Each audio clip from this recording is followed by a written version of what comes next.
Boa tarde, como a Maria do Carmo falou, estamos muito felizes em receber o Inácio Paim, psicanalista, membro da Sociedade Brasileira de Psicanálise de Porto Alegre, atual diretor científico da FEBRAPSE, que vai nos brindar aqui com o trabalho Tripé de Piano em tempos de novas constelações psíquicas, filicídio, parricídio e incesto.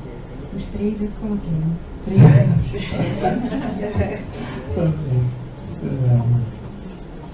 Bom, boa tarde a todos. É um prazer estar na Sociedade Psicanalítica do Rio de Janeiro. Esse convite que a Maria do Carmo me fez já há algum tempo. Na realidade, esse convite surgiu antes mesmo do pré-congresso. A Maria do Carmo me levou algum tempo, depois de uma atividade em São Paulo, e a Maria do Carmo conheceu o meu livro e tal, e em algum momento ela me ligou perguntando se eu poderia vir, se tinha alguma possibilidade para vir falar alguma coisa sobre o filicídio. Então isso seguramente deve fazer mais, em torno quase de 1 ano e meio, que aconteceu esse primeiro contato da Maria do Carmo.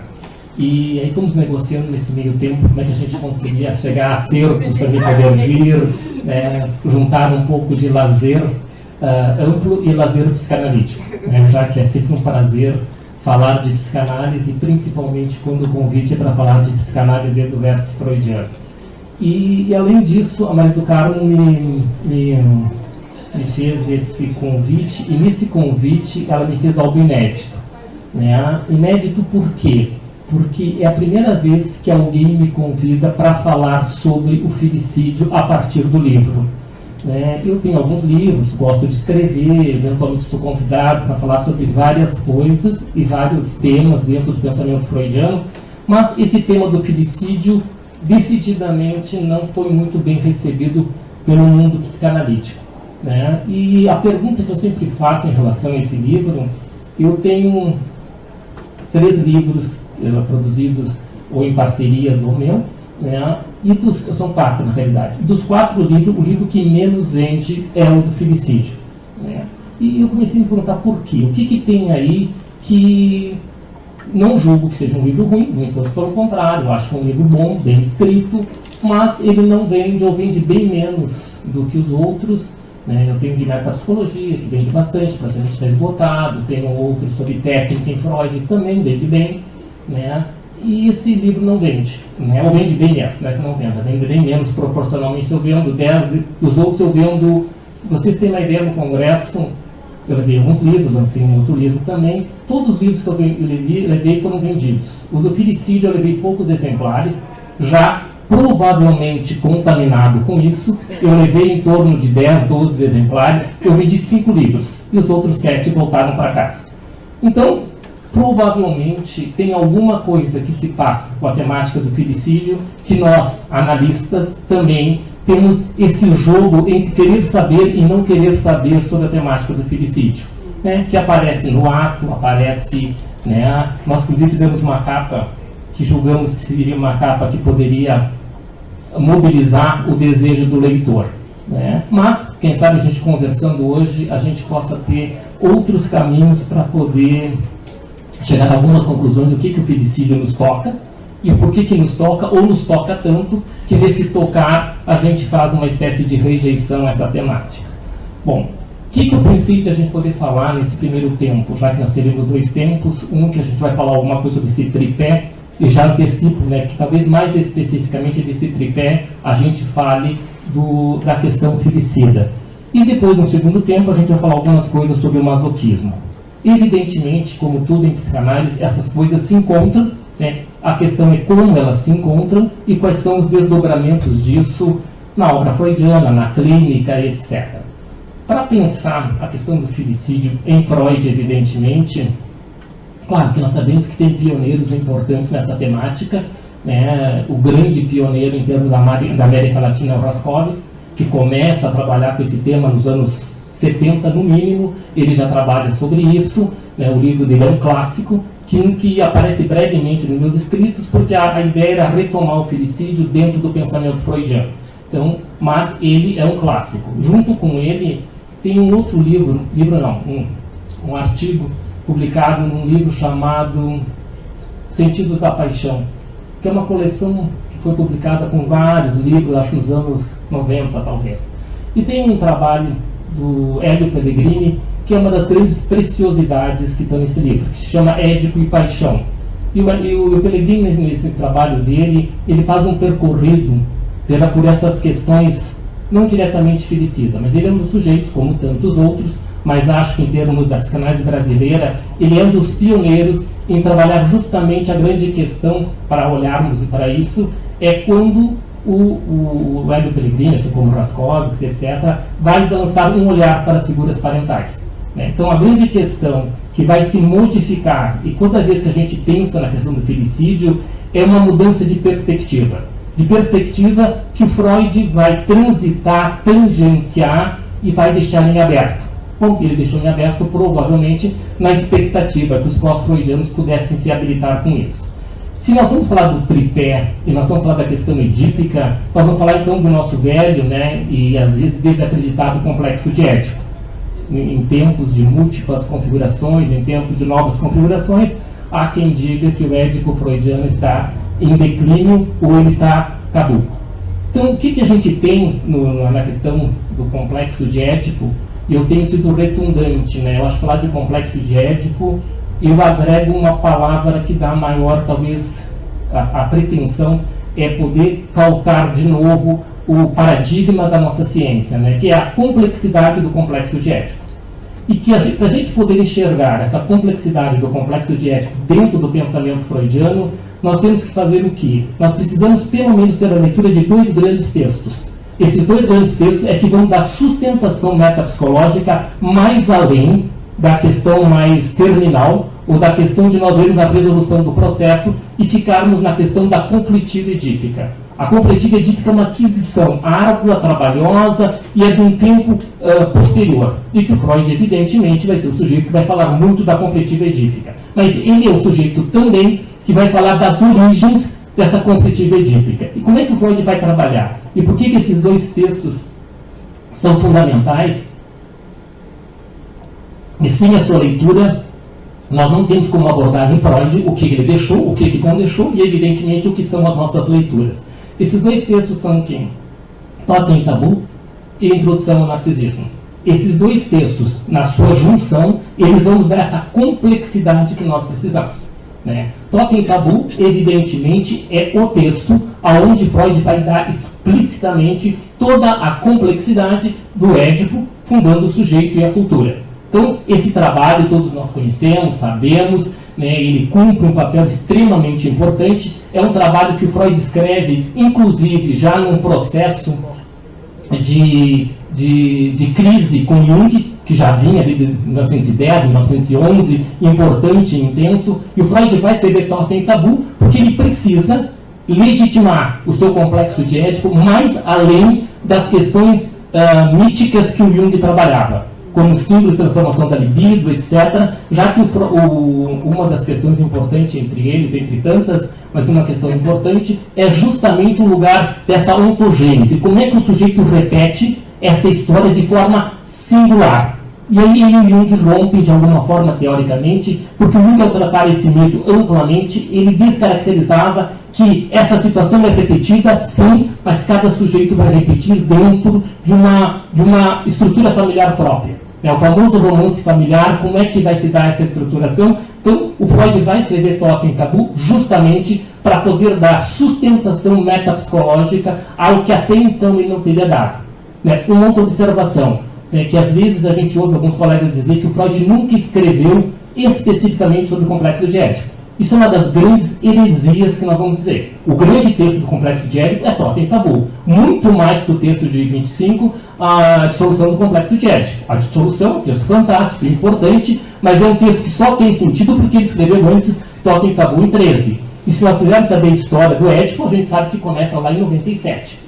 Lá nas cartas aflitas, o Freud começa a se questionar o lugar do Édipo, o que acontece, ele começa a brincar com Édipo e Hamlet, em 1900 ele traz algumas coisas também, mas evidentemente ele precisava fazer algumas coisas, entre essas algumas coisas ele tinha que escrever os 3 ensaios.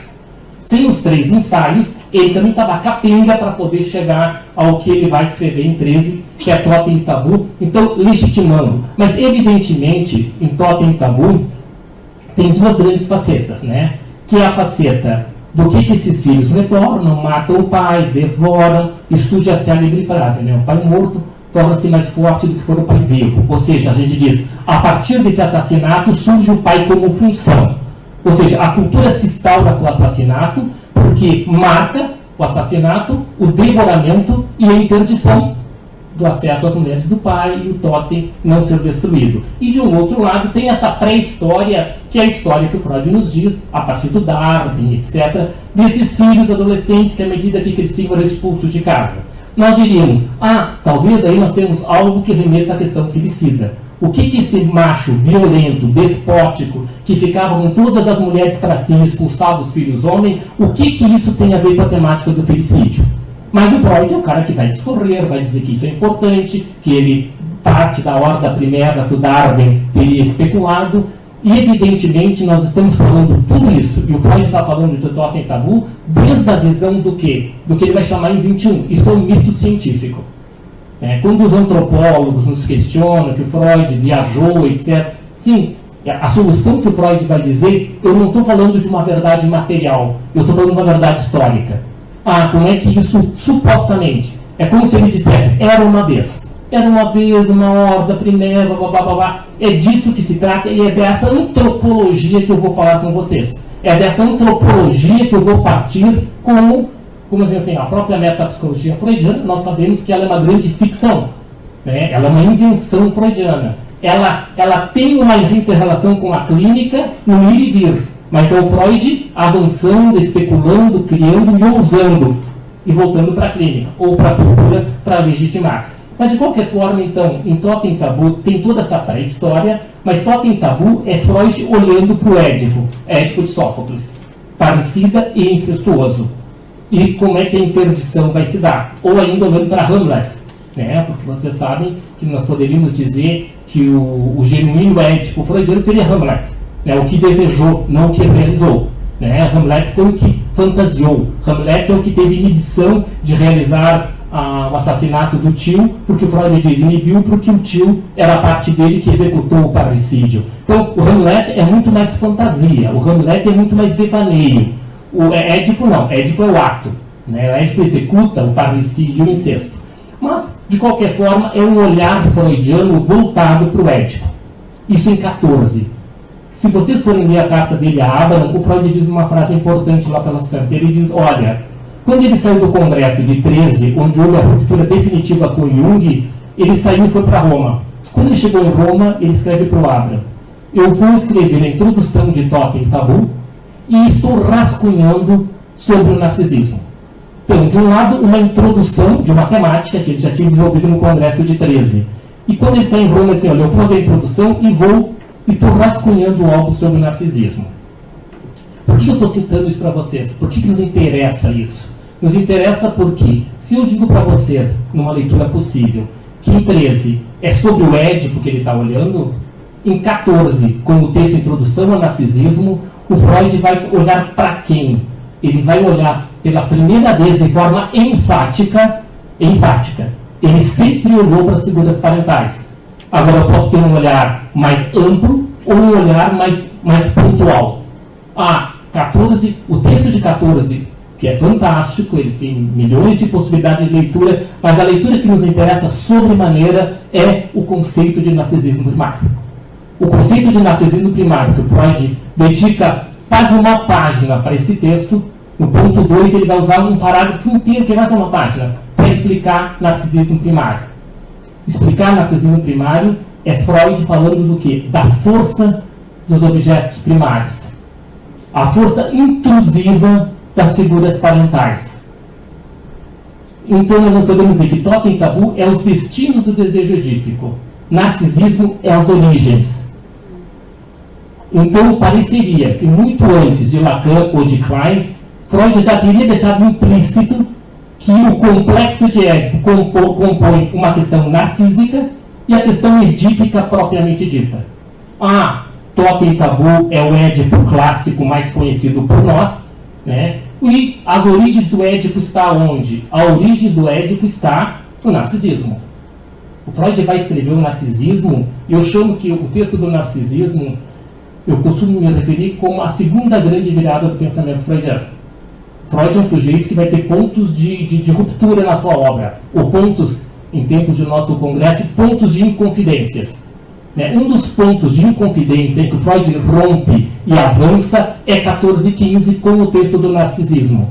Com o texto do narcisismo, com o texto do Luto e Melancolia de 15, publicado em 17, e com o enigmático Batem uma Criança. Esses três textos são textos que fazem tudo para que a virada de 20 ocorra.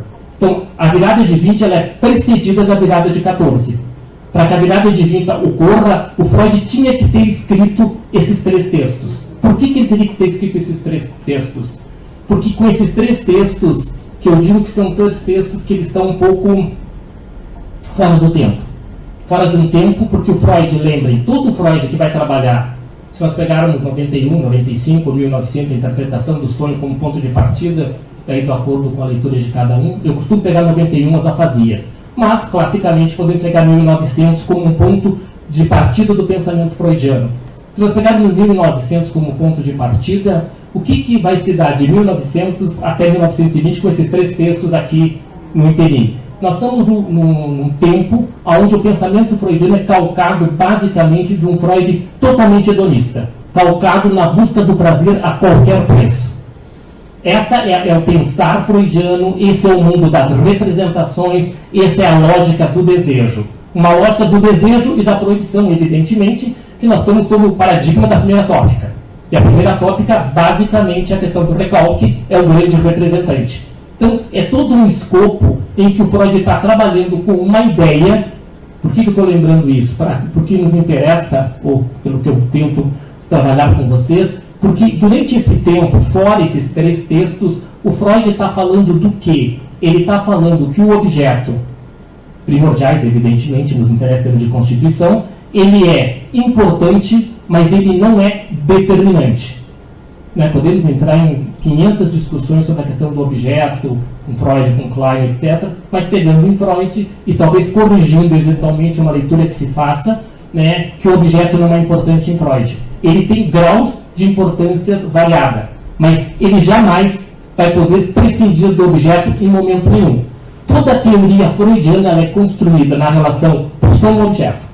Entre a pulsão e o objeto vai acontecer alguma coisa que chama aparato psíquico. O que vai acontecer nesse aparato psíquico? Como temos várias versões, possibilidades, narcisismo, masoquismo, um monte de coisa. Mas pulsão e objeto são dois elementos indispensáveis para que se pense uma estruturação psíquica, seja ela qual for, seja o teórico que for. Para Freud, tudo a partir da pulsão de um lado e do objeto do outro. Onde é a pulsão, onde é a forma, são as discussões que nós fomos convocados a trabalhar. Então, até 20, com exceção desses três trabalhos, a obra freudiana, o objeto é extremamente importante, mas o objeto é coadjuvante. Por que o objeto é coadjuvante? Porque Freud está trabalhando com toda uma questão que é atividade versus passividade. Então, o bebê é ativo e vai jogar para o mundo, etc. Depois, no segundo tempo, nós vamos conversar mais sobre isso, que é a virada do pensamento freudiano do sadismo para o masoquismo.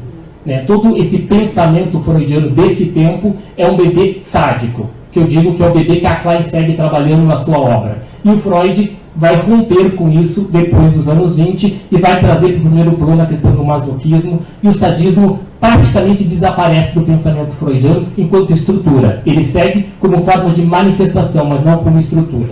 Bom, mas por que eu lembrei a vocês isso? Nos interessa porque o texto do narcisismo, então, é o grande momento em que o objeto, nesse texto de 14, passa a ter uma relevância extremamente importante. É um momento de ruptura que esse objeto, que era coadjuvante, importante, mas não determinante, ele passa a ser determinante da construção do sujeito. Que é a grande questão que, com o texto do narcisismo, de 14, o narcisismo passa a ser algo estrutural. O texto do narcisismo é um texto que o Freud vai utilizar para nos dar o quê? Como ele compreende a constituição do eu. Então, esse eu que Freud vem trabalhando, por que eu digo que ele é virada? Porque o eu que o Freud está falando em 14, ele tem um problema, entre vários. Um dos problemas é que ele não tem tópica.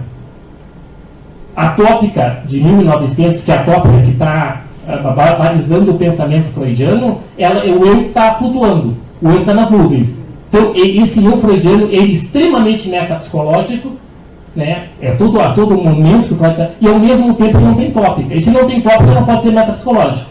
O Freud mesmo diz, né? Para que algo seja metapsicológico, tem uma topografia, uma dinâmica e uma questão econômica. Então, esse eu de 1914, ele está pressionando a tópica de 1900. Pressiona por quê? Que diz assim, olha, tem que alguma coisa acontecer, né, e que o Freud vai ter que se virar para dar conta disso. E aí vai culminar em 23 na segunda tópica. Mas voltando à nossa temática, e por que eu quero ressaltar a questão do objeto, porque existe um objeto, e esse objeto é tão determinante, é que a gente pode pensar na questão do filicídio estruturando o sujeito.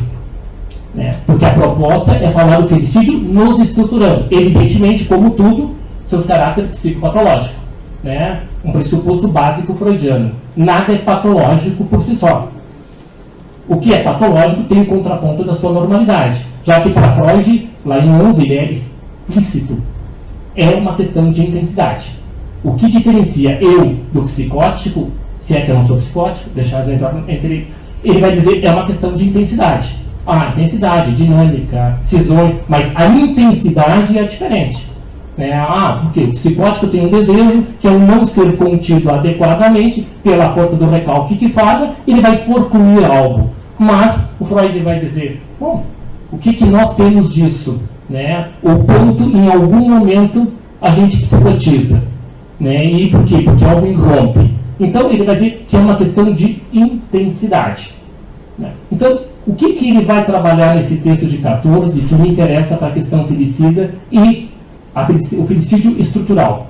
Né? Podemos pensar que tem o filicídio estrutural, podemos pensar no filicídio em ato e podemos pensar no filicídio alienante. E o filicídio alienante é quase que impossível nós olharmos para a clínica e não termos exemplo de filicídios alienantes. Né? Filicídios alienantes pode ser um outro termo, que é toda vez que a gente resolve trabalhar as identificações primárias. Toda vez que a gente resolve trabalhar aquilo que não sofre transformação. Todo traumático que é inscrito e não é transcrito, faltou o quê? Faltou um outro que fizesse a função de transcrição, até que o sujeito possa vir a transcrever por si só. Então, e onde é que a gente vai encontrar suporte em Freud para especular isto? Então, para encontrar isso, nós devemos reportar ao quê? Ao narcisismo, e aí o narcisismo primário vem à cena com uma força extremamente importante. Por muito tempo, os psicanalistas estudavam esse pensamento freudiano, ficava uma ideia que esse primário, muitas vezes, seria mais um jeito do Freud pensar e não podiam compreender toda a complexidade clínica que esses conceitos estavam sendo postos. Bom, falando de narcisismo primário, nós fatalmente falaríamos em eu ideal. Falar em narcisismo primário é falar do quê? Falar dos desejos parentais.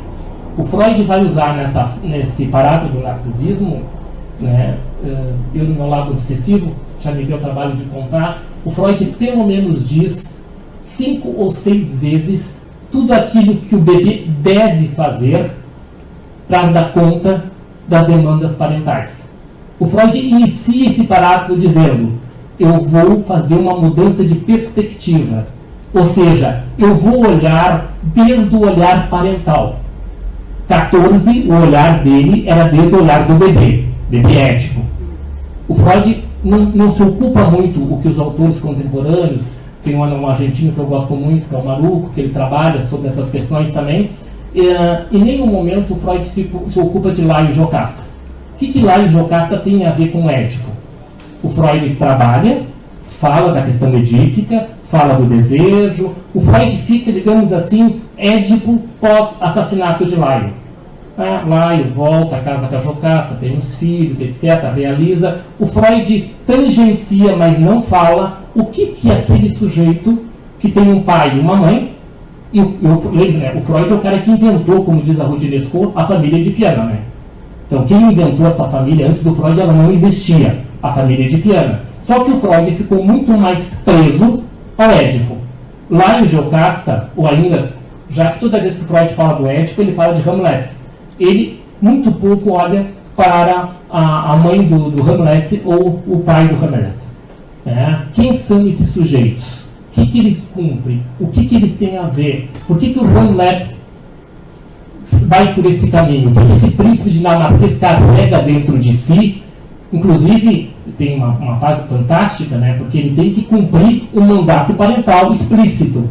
Tu tens que vingar a minha morte. Então tu deve porque tu me deve alguma coisa. Né?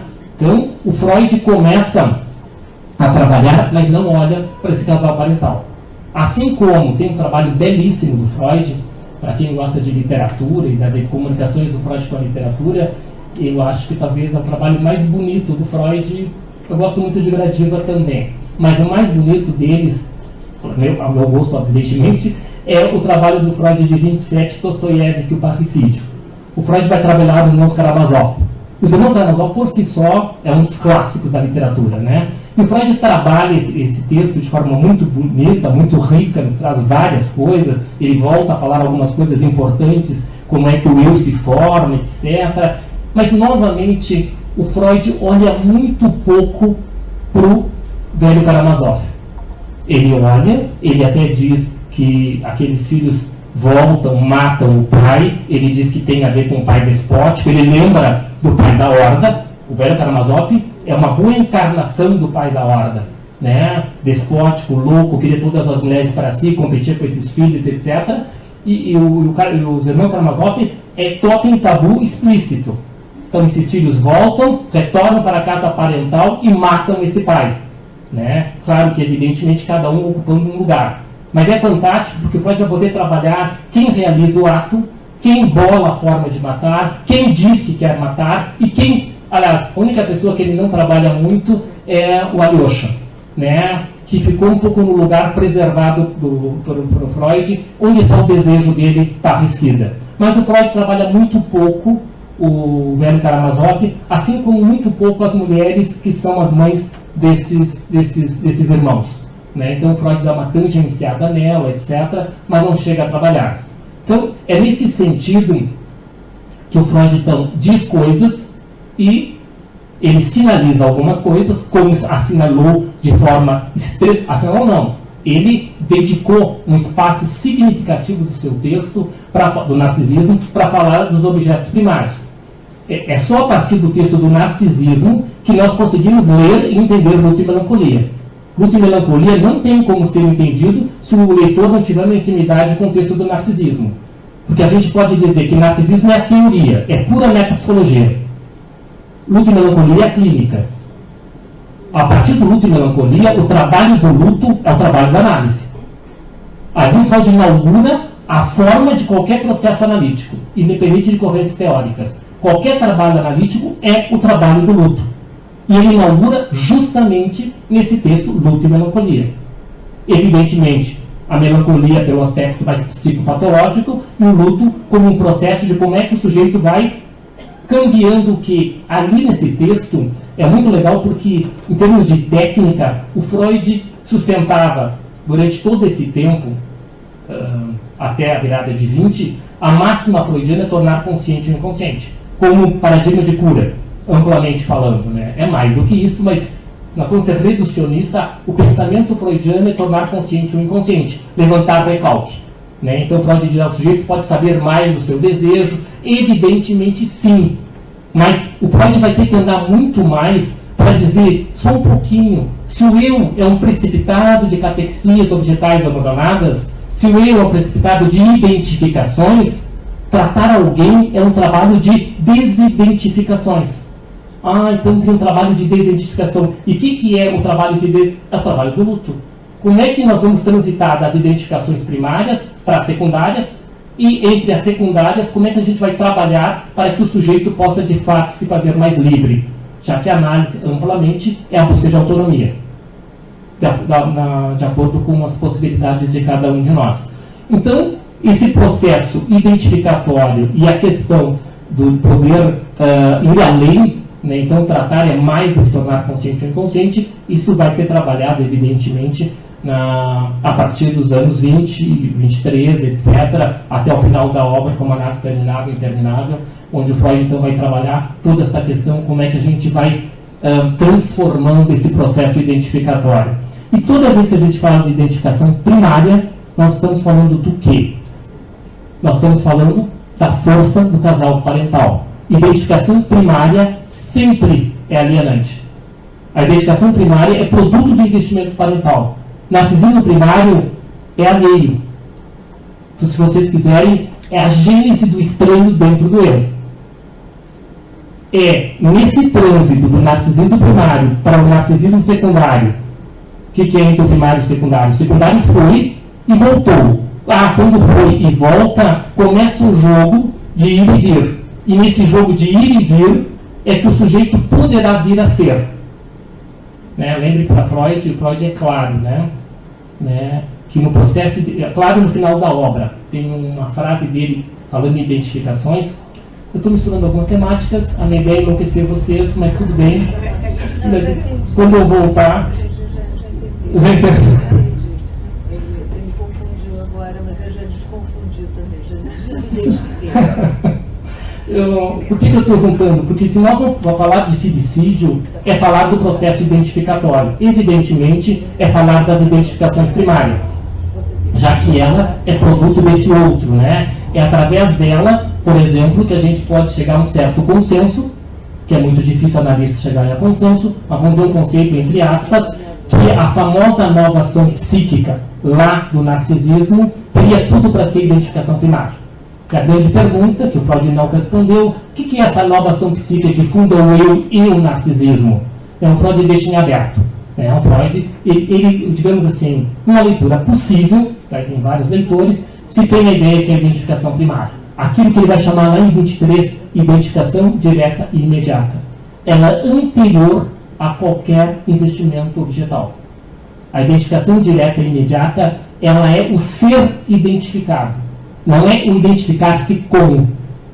Porque a gente corre o risco de olhar a identificação primária e achar que o bebê que se identifica com as figuras parentais. E não que não. É as figuras parentais que lhe identificam, dizendo, tu és uma parte minha. Ou ainda, filho meu, somente meu. Todo o narcisismo primário, Freud diz que ele está a serviço de dar conta do temor de imortalidade da figura parentais. Diante do terror da morte, os pais se refugiam abrigando-se na criança. Ele é literal. Vocês podem chegar em casa, lerem essa parte, ele vai dizer, se não tão literal, mas ele vai dizer que de alguma forma, todo filho carrega de ponto de partida, Esse bebê desamparado, pura pulsão, que é jogado no mundo, ele já tem que dar conta do quê? Do narcisismo parental. O bebê é majestade para quem? Antes de ser para ele, é para esse outro que diz que ele tem que ser. Vir a ser majestade para si, temos algumas léguas para andar. Então ele está a serviço, no primeiro tempo, nesse tempo do ser, o seio, mesmo que ele não saiba, nós temos que perspectiva, desde o olhar das figuras parentais. Lá em 38, o Freud tem... em 38 tem um lugar bem legal, tem várias frases do Freud que foram achadas do espólio. Lá em 38, quando alguém foi mexer lá nas coisas que o Freud deixou, tem resultados, questões e ideias. É uma folha com 7 ou 8 frases do Freud.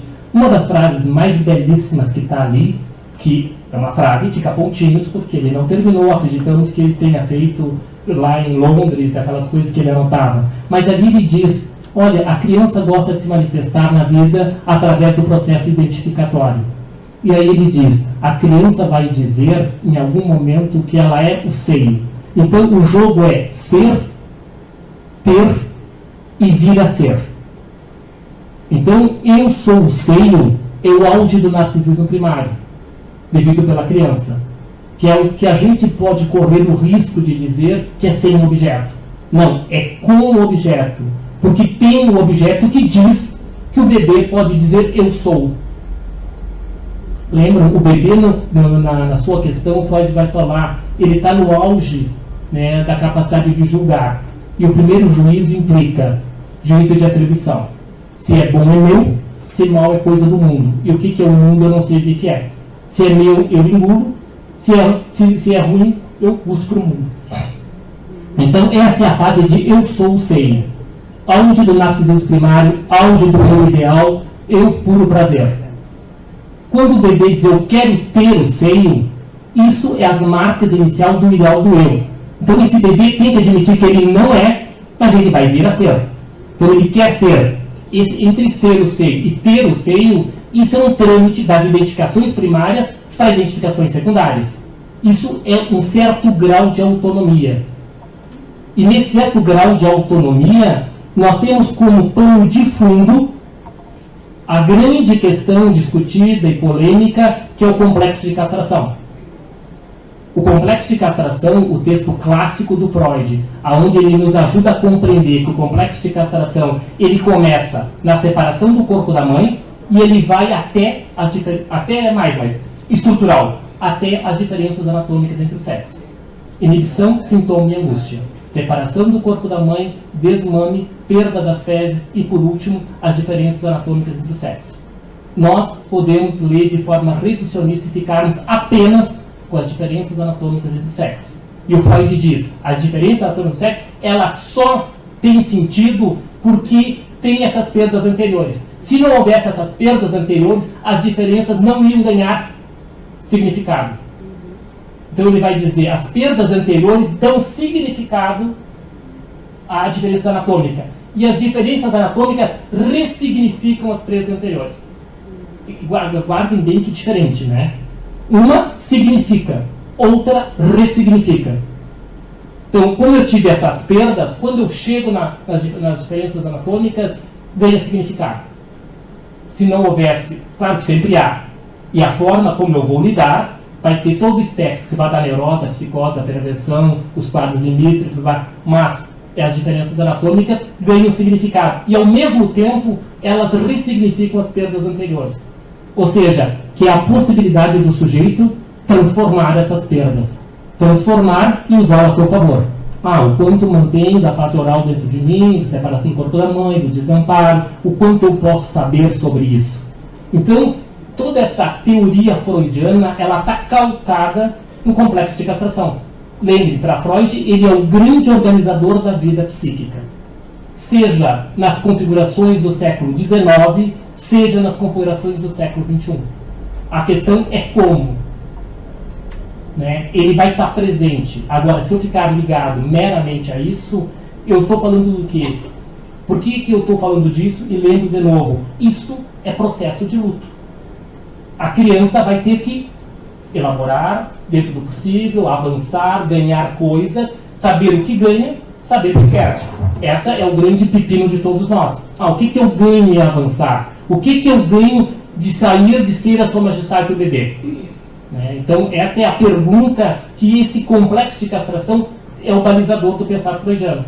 É a partir dele que a teoria vai se instaurando. E justamente é porque o Freud se faz cargo para si dessa questão, é que ele transforma a sua teoria. Porque cada vez que ele resolve rever a sua teoria, é um trabalho árduo. Não é pouca coisa. Depois que nós vamos falar da virada de 20, fazer a virada de 20, nós temos que nos pôr no lugar dos parceiros do Freud, seus pioneiros, que trabalhavam com a lógica exclusiva do princípio do prazer. Prazer, desprazer. Mas não tinha lógica nenhuma para trabalhar com um traumático não prazeroso. Lembra toda a concepção de trauma, aqui era a ideia que foi prazeroso em algum momento da história do sujeito. Pontos de fixação. Era a lógica freudiana de todos os psicanalistas da sua época. O Freud, em 20, diz que tem alguma coisa que transcende a isso.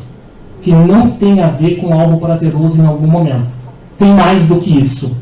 E aí nós entramos na tópica do além, que a gente segue depois na segunda mesa.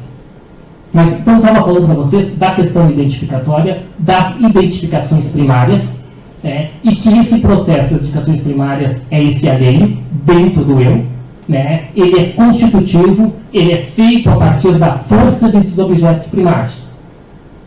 Então, esses objetos primários passam a ser protagonistas da vida psíquica. Então a história de cada um de nós é poder vir a ser protagonista da própria história. Porque o Freud é o cara que fala em Totem e Tabu dos mandatos endogâmicos. Só que ele fala, mas ele faltou a costura. O que são esses mandatos endogâmicos? Os mandatos endogâmicos estão postos no narcisismo primário. Os mandatos endogâmicos estão postos na história do duplo. O duplo lá de 19, que conversamos no congresso, estudamos aqui, o duplo, o Freud costura, literalmente. Ele diz, olha, o duplo tem a ver com o narcisismo primário. E o narcisismo primário tem a ver com a força do objeto. E por que eu falei de luto e melancolia? Porque luto e melancolia é justamente esse lugar, né? Tanto que vai ter aquela célebre frase que todos nós conhecemos. O que é a sombra do objeto que recai sobre o eu? É um eu que fica subjugado por esse objeto, numa intensidade que perpetua. E aí volta a frase belíssima lá de 19. O duplo de protetor a persistir torna-se embaixador da própria morte. O que é persistir? É seguir sob os mandatos das figuras parentais. Filho meu, somente meu. Onde não tem cisão, onde não tem o corte, onde não tem entrada do terceiro. Aí podemos ter várias metáforas conhecidas de todos nós. Então, sair desse lugar do duplo é tão importante ser duplo quanto sair desse lugar. Romper com essa questão do narcisismo primário e caminhar em relação ao ideal de não sou, mas vou vir a ser. Né? Esse trabalho teremos que seguir porque está fora. Nós só estamos aqui hoje, uma sexta-feira de tará, em nome de um ideal. Esperamos do eu, né? Que nos faz seguir trabalhando. Se a gente está preso no eu ideal, é a completude. E isso é a morte psíquica. É isso que a gente pode chamar de uma imortalidade em vida. Um sujeito que aparentemente segue vivo, mas isso é a morte do desejo. Né? E que é justamente o texto de 14, juntamente com luto e melancolia, e entre 14 e 15, né, que foi feito, depois publicado em 16, luto e melancolia, tem um outro trabalho, que é o trabalho que eu digo de corte, que está aqui no meio entre os dois, que é um trabalho fantástico e que tem a ver com justamente o trabalho do luto, ou ainda justamente com isso que nós estamos falando, o trabalho da análise, que é um dos textos mais poéticos do Freud, que é o texto de 2 páginas, que é sobre a transitoriedade. Poético e sobre ética. O texto Transitoriedade é o mais clássico quando a gente quer escrever alguma coisa sobre ética em Freud. Esse é um clássico, que é justamente quando o poeta, que é o Rilke, nessa cena está o Freud, a Salomé e o Rilke. E o Rilke questionando ao Freud por que, né, apreciar as coisas, elas estão fadadas a morrer. A natureza, as plantas. Claro, estamos em 15, no meio da Primeira Grande Guerra, né, em que a Europa estava devastada, destruída. Então tinha como pano de fundo toda a destrutividade humana. Em 15, Freud nem tinha uma concepção de destrutividade. Sim, tinha uma ideia da crueldade e da destrutividade. Ele não tinha instrumentos metapsicológicos para explicá-la. Ele tentava explicar tudo pela teoria libidinal. Esse era o pepino que ele estava. 14 ele se pepinou mais ainda, né? Lembrem, libido do eu versus libido objetal. E daí ficou tudo libidinizado. E como é que ele ia explicar a crueldade? Lá nos 3 ensaios ele tem frases belíssimas, porque ele fala de uma crueldade dissociada do sexual. Mas ele não diz como que ela está dissociada. Mas ele fala da importância da crueldade. O que é isso? Fala com as crianças, aí toda... Claro, depois a gente vai dizer, essa crueldade tem a ver com o que ele vai trabalhar depois de 20. Mas de qualquer forma, ele fecha com o texto nesse quesito. Porque tudo fica libidinizado, ou está no eu, ou está no objeto, e a teoria da libido tem que dar conta da destrutividade humana. Mas voltando à transitoriedade, é justamente isso que o Freud está falando com o Rilke, que ele vai dizer, bom, não é porque as coisas são transitórias que elas têm que ser menos bela ou menos usufruídas. Né? Quem sabe a passagem do tempo é uma das questões que fazem com que nós possamos aproveitar melhor. Ou seja, se eu puder minimamente saber dessa transitoriedade e usá-la a meu favor, isso pode ser transformador. Né? Agora, se o sujeito não pode saber disso, provavelmente ele paga um preço muito mais alto. Que daí tem a ver com a temática do felicídio. Isso tem a ver com eu ficar preso a um ideal que não pode ter transformação.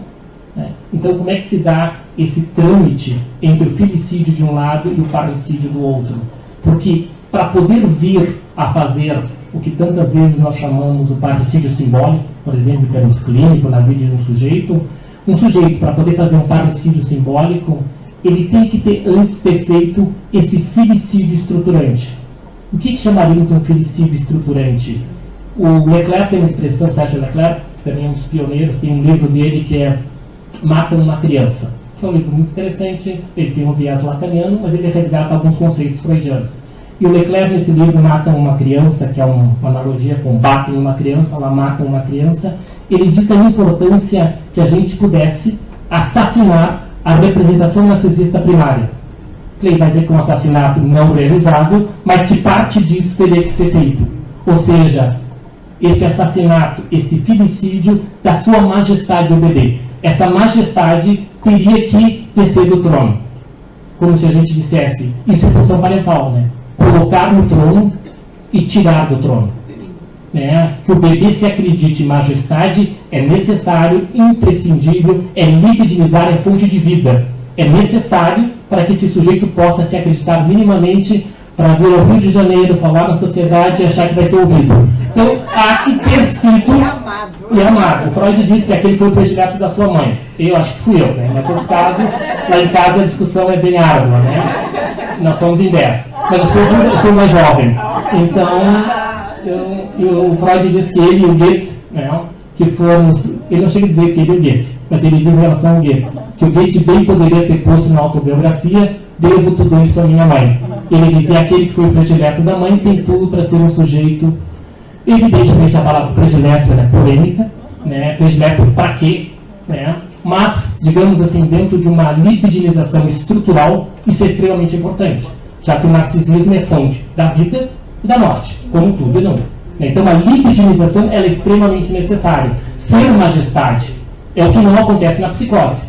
Na psicose acontece algo ali em que esse sujeito não é libidinizado o suficiente para viver a plenitude de ser sua majestade o bebê. Né? Ocorre um déficit de libidinização diferente, por exemplo, a grosso modo, da perversão. É um sujeito que segue se acreditando como majestade. E se eu sou majestade, eu posso criar as minhas próprias leis. Né? Eu não tenho que me submeter à lei do outro. Né? Então, esse processo é processo parental. E a função paterna, o casal parental, não só de pai, paterna, parental, fazer o quê? Esse processo de libidinização. E o que é o filicídio estruturante? É poder instaurar numa outra linguagem limites, regras, formas do que é que essa criança possa saber, bom, até onde eu posso ir, qual é o meu lugar, né? O lugar do pai, o lugar da mãe. Por que eu não durmo na cama com papai e mamãe? Coisa que no nosso tempo cada vez mais se apregoa como saúde, o que é assustador. Né? Uma colega que trabalha com criança um dia desse me falava de ter camas que são feitas maiores para albergar a família e os filhos. Então não é que a cama é do pai e da mãe, a cama é nossa. É muito mais dramático. Porque se a cama é do pai e da mãe, pelo menos tem algo que diz: esse lugar não é meu. Mesmo que eu seja incluído na famosa cena primária. Mas tem algo que diz que não é. Agora, quando já diz essa cama é nossa, então já temos um grau de complexidade filicida, né, dessas crianças, que a história vai nos dizer qual o destino disso, de estar submetido a esse lugar de não autonomia, né, que é a velha questão. Por que os pais precisam manter as crianças nesses lugares? Né? Ou ainda uma outra discussão contemporânea, e que seguido voltamos, né? Filhos que não conseguem sair de casa. Né? O que acontece com filhos, né, que têm não por uma questão financeira, etc., para tirar esse real de fora, e seguem preso a isso. Né? Por que isso, o que impede? Que ato filicida está posto nisso? Porque, de novo, filhos sair de casa de uma forma estrutural é o que? É a transitoriedade, é o texto de 15. É a passagem do tempo. Isso está posto. Né? Eu estou vivendo isso um pouco na minha casa. Meus filhos estão saindo de casa. Um já saiu, daqui a pouco vai sair o outro. E tem algo que temos que trabalhar em uma mulher para dar conta disso. Né? Mas é muito tentador o tentar dizer ainda não. Quem sabe não sei o que, quem sabe não sei o que. Ou seja, quem sabe o que. Quem sabe é a dificuldade de poder transitar nesse lugar. Porque isso marca uma passagem do tempo. Isso marca que o Joãozinho já não tem 5 anos, que o Joãozinho que sabe tem 25, tem 30 lá. Então, o que se passa nesse aprisionamento, né, que volta de uma forma muito sutil. Por isso que a temática do felicídio eu quero ampliar muito mais da dramaticidade da vida, onde o felicídio é feito em ato, né? Acho que vocês todos acompanharam que nós vivemos há uns 2 anos no Rio Grande do Sul, o caso do Bernardo, que foi morto pelo pai e pela madrasta, né? Então, dramático, evidentemente sim, mas essa dramaticidade, todos nós temos mais recurso psíquico para olhar, para ficar impactado, etc, etc. Agora, tem uma outra dramaticidade muito mais sutil, mas não menos dramática, que tem a ver com essas ou outras muitas cenas que qualquer um de nós, se pensar 2 minutos, consegue pegar várias cenas que têm a ver justamente com essa questão, né? Num tempo e numa contemporaneidade que advoga que tudo aquilo que marca a passagem do tempo, nós temos que deletar. Nós temos uma instantaneidade, né? Se nós formos falar na lógica do desejo, e o Freud diz que tem 2 grandes formas do desejo ser realizada, né? Uma via curta e a via longa. Ele diz na interpretação do sonho, a via curta é do sonho.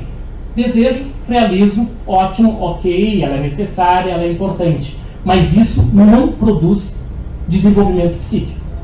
Eu só desenvolvo quando eu desejo, não realizo, não encontro o que eu desejo, e aí retorno e diz, claro que ele podemos usar termos técnicos. Ele diz, o psiquismo é movido pela identidade de percepção entre o meu desejo e o que o mundo me oferece, interna ou externamente. Isso é identidade de percepção, está no projeto, está na interpretação dos sonhos. E identidade de pensamento. O que é identidade de pensamento? Ela é a forma de eu buscar a identidade de percepção via o pensar, que é quando eu não encontro. Quando ele diz, o bebê deseja o seio, quando ele não encontra o seio, ele tem que voltar e investir o quê? Os arquivos da sua memória. Uma alucinação estrutural, que vai durar um tempo, evidentemente, né? Mas é esse processo do não encontro que produz trabalho psíquico, que produz pensamento. Isso Freud chama via longa. E nós vivemos na cultura da via curta. Todos nós vivemos a via curta. Nós queremos para ontem, né? Esse processo, e o Freud diz, e não que a vida psíquica não se dê nesse jogo, né, entre a via curta e a via longa, mas a via longa é que produz amplitude do pensamento analítico. Isso tem a ver com o conceito de abstinência, falando na técnica analítica freudiana. Por que a abstinência é importante? Porque a abstinência é toda vez que o analista se furta de responder algo que ele não sabe, provavelmente, e mesmo que soubesse, não faria sentido nenhum. O silêncio ou devolver para o sujeito é a chance que tem de que aquele sujeito possa pensar. Porque ninguém pergunta sem ter uma ideia por que quer saber. Ninguém pergunta do nada, né? Esse dia eu fui numa atividade lá em Porto Alegre, meu filho faz formação analítica, e eles estão vivendo uma experiência, ele e um grupo de colegas, de fazer o que eles chamam de psicanálise na praça. Acho que aqui no Rio também tem, acho que São Paulo também tem, Brasília também tem. Né? Então, eles vão para a praça e eles atendem a demanda da praça. E estão trabalhando isso, estudando, escrevendo. E teve um evento na praça, discuti essas coisas, eu fui assistir, e eles disseram, o que tu achou? Eu digo, filho, eu estou numa fase que eu não tenho ainda perguntas para fazer. Porque eles me disseram um monte de coisa, e eu digo, sim, para mim poder perguntar, antes eu preciso deixar isso circular dentro de mim. Se eu pudesse perguntar, eu já estaria num outro lugar.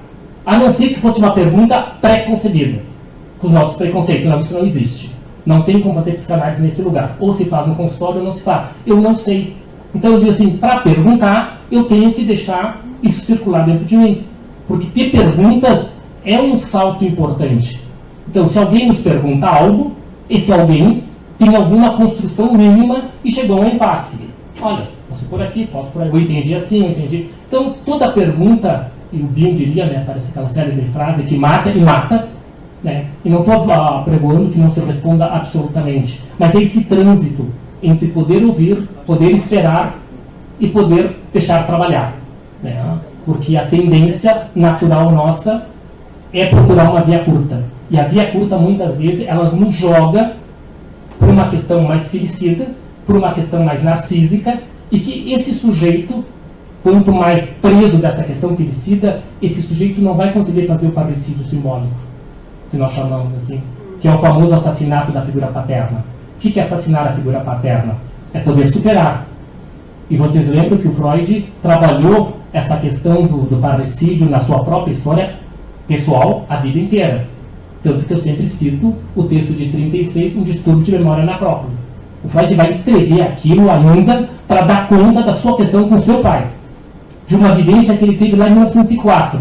Em 36, ele estava morrendo, tá? mais 2 anos, já estava quase saindo de Viena, Holocausto e tal. Ele vai escrever um trabalho dele fantástico, interessante, aonde ele vai trazer toda a questão de uma tentativa de elaboração de uma parte dessa questão paterna que ele não tinha elaborado. Que ele traz basicamente, que é todo um trabalho de superação, de ir mais além do que as figuras parentais puderam ir. Isso é uma das marcas da questão desse parricídio. Mas para que esse parricídio se dê, é necessário um tempo anterior. Como é que se deu esse suicídio estruturante? Como é que esse sujeito pôde receber desses pais o sim que libidinizou e o não que estimulou o trabalho de pensar? Que é esse não que o Freud vai utilizar um texto de 25 que é a negativa. O texto de 25, a negativa, ele é um texto fundamental na obra freudiana, aonde nós vamos poder compreender toda a importância do recalque associado com a pulsão de morte. Como é que a gente associa o recalque com a pulsão de morte em Freud, se a gente puder reler o texto da negativa? O recalque enquanto um dos destinos do desejo. É aquilo que o Freud chama lá, os 4 grandes destinos, e um deles é o recalque. E o recalque, para poder compreender qual a relação que ele tem com a pulsão de morte, porque de alguma forma, com a virada de 20, os textos de 15 têm que ser repensados. Parte deles o Freud repensou e parte ficou delegado para nós pensarmos. Como é que tu junta toda a metafisiologia de 15 com o postulado de pulsão de morte? Ali temos uma virada e temos uma complexidade importante e significativa. Entre elas, o grande paradigma freudiano, que é a questão do recalque. Então, o que o recalque tem a ver, todos sabemos, sim, o recalque, o Freud vai dizer, o representante intelectual do não, que o recalque primário, de novo, tem a ver com quem faz o recalque primário, tem a ver com as figuras parentais. O recalque primário também é externo. Se é externo, eu diria que o recalque primário eu chamo uma espécie de terceira ação psíquica.